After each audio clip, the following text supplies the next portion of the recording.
अच्छा, ये एक इंटरेस्टिंग है ज़ुबैर साहब, क्योंकि आप 12 अक्टूबर 99 वाले दिन से तो वाकिफ़ होंगे जो कुछ हुआ। 9 अप्रैल की रात यहाँ बहुत चर्चा था और प्रिजन वैन जो थी वो भी काफ़ी अर्सा पाकिस्तानी सियासत में उनका जिक्र जारी रहेगा। रात 12 बजे पहुँच गई थी और दरख्वास्त पहुँचने का भी अमल जो था उसके ऊपर भी वो आगे थी। एटलीस्ट हमारे पास सोशल मीडिया के ऊपर वो कॉपीज़ पहुँच गई थी कि ये दरख्वास्त दायर हो रही है।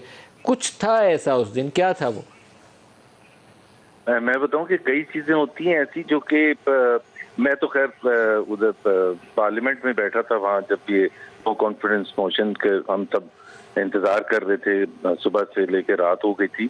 तो हमें तो आपके चैनल से ही कुछ खबरें मिल रही थी कि जी प्रिजन वैन्स आ गई हैं और प्राइम मिनिस्टर हाउस में ये मूवमेंट है, so on and so forth. Frankly I tell you कि उसमें बहुत सी चीजें हो सकता है दुरुस्त हों जो हमने सुनी है और बहुत सी चीजें नहीं है। तो मेरा नहीं ख्याल है ऐसी चीज पब्लिक में कह सकता हूँ कि on the basis of information which is not solid और ट्रू। अहमद बिलाल महबूब साहब से पूछते हैं। अहमद बिलाल महबूब साहब, क्या ये 9-10 अप्रैल को कोई ऐसी सूरत हाल थी कि प्राइम मिनिस्टर को नोटिफिकेशन करने वाले हों आर्मी चीफ के हवाले से, कोई आर्मी चीफ की जानिब से या पिंडी की जानिब से कुछ ऐसी डेवलपमेंट हो कि जिसको हम 12 अक्टूबर के साथ करीब तरीन कर सकें? क्योंकि आज chief justice Islamabad high court के ये अल्फाज हैं और उनमें बड़ा वजन होता है जब चीफ जस्टिस कह रहे हो कि हम दोबारा 12 अक्टूबर 99 नहीं होने देंगे।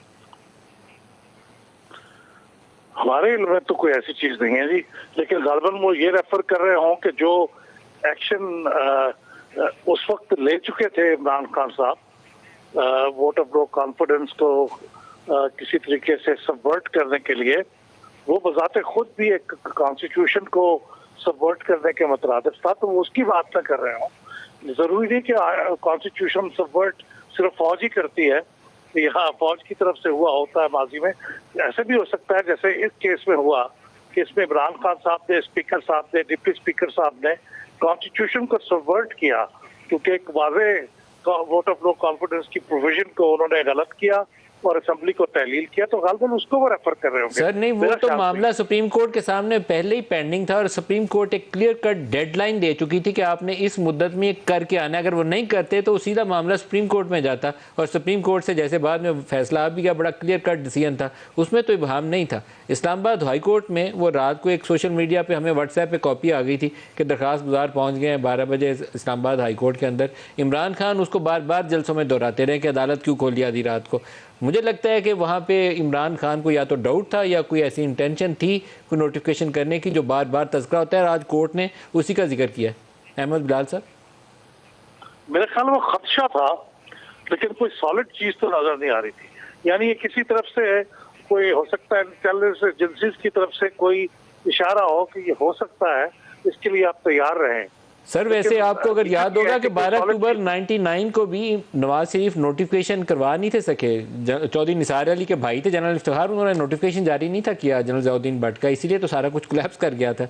ये बड़ी अजीबोगरीब पाकिस्तान की सूरत हाल है। उस वक्त भी नोटिफिकेशन नहीं था हुआ जी, और मेरा ख्याल है इस वक्त भी अगर कोई नोटिफिकेशन जारी किया जाता तो ऐन मुमकिन है कि उसको भी उसी तरह नाकाम कर दिया जाता। लेकिन ये आप चीफ जस्टिस साहब ने अगर इशारा किया है तो अब ये बात खोल के बयान करते हैं कि क्या हुआ था और क्या होने वाला था और क्या इसका इम्कान था। हम लोग जो आम लोग हैं बेचारे, जिनके पास तो मालूमात आपके जरिए से, मीडिया के जरिए से आती है, हमें क्या पता, कोई हमें तो बाहर कोई ऐसी चीज नजर नहीं आती। बहरहाल उस दिन कोई नॉर्मल सिचुएशन नहीं थी, मैं इससे ज़्यादा कुछ नहीं कह सकूंगा क्योंकि मैंने वो सारी चीज़ें ये सही है अपनी आंखों से सारे इवेंट्स को विटनेस उस तरीके से नहीं किया कि किसने नोटिफिकेशन किया और किसने रोका, लेकिन उस रात सिचुएशन नॉर्मल नहीं थी।